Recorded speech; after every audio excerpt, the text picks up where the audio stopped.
The cost of compromised unions to workers and the economy unions have long been seen as protectors of the working class, advocating for fair wages, safer workplaces, and better benefits. But what happens when unions themselves become compromised?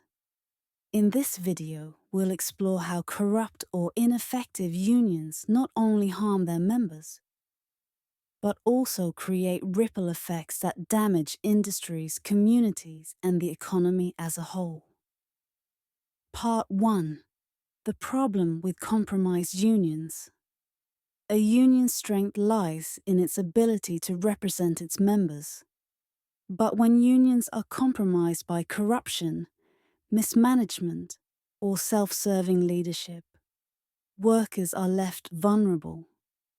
Corruption in leadership, embezzlement of union funds, leaders prioritizing personal gains over worker advocacy, lack of transparency, hidden financial dealings that leave workers questioning where their dues are going, failure to adapt.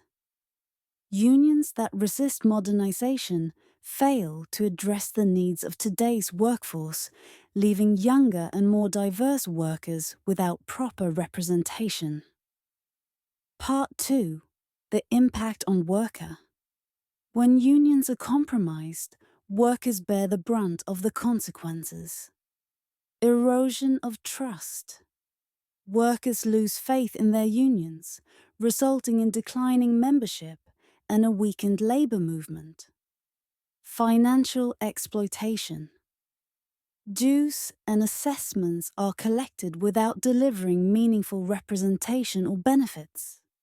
Retaliation against whistleblowers.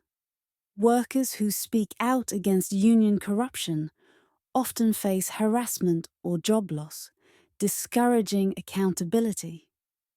Part 3. The economic fallout. The effects of compromised unions extend far beyond individual workers. They harm entire industries and the economy. Loss of productivity. Poorly managed labor disputes disrupt industries, leading to delays and financial losses. Higher costs for businesses. Corruption and inefficiency drive up costs for employers, which are often passed on to consumers. Weakened labor force. A lack of trust in unions discourages workers from organizing, leaving them vulnerable to exploitation and reducing overall economic mobility. Part 4. Examples of a compromised unions. Real-world examples highlight just how damaging compromised unions can be. Teamsters and corruption.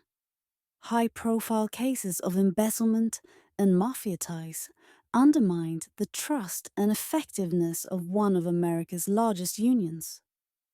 Local 501. A union that failed to represent its members, leaving workers to pay assessments without receiving work referrals or adequate support. These cases show that when unions lose their way, it's the workers and the economy that suffer most. Part 5. The path to reform. The good news is solutions exist. Reforming unions and holding them accountable can restore trust and strengthen the labor movement. Transparency. Mandatory financial disclosures and independent audits to ensure dues are used ethically. Oversight. Empowered regulatory bodies to investigate and penalize corruption. Union alternatives. Supporting worker cooperatives, freelancers associations, and other models that provide accountability and choice.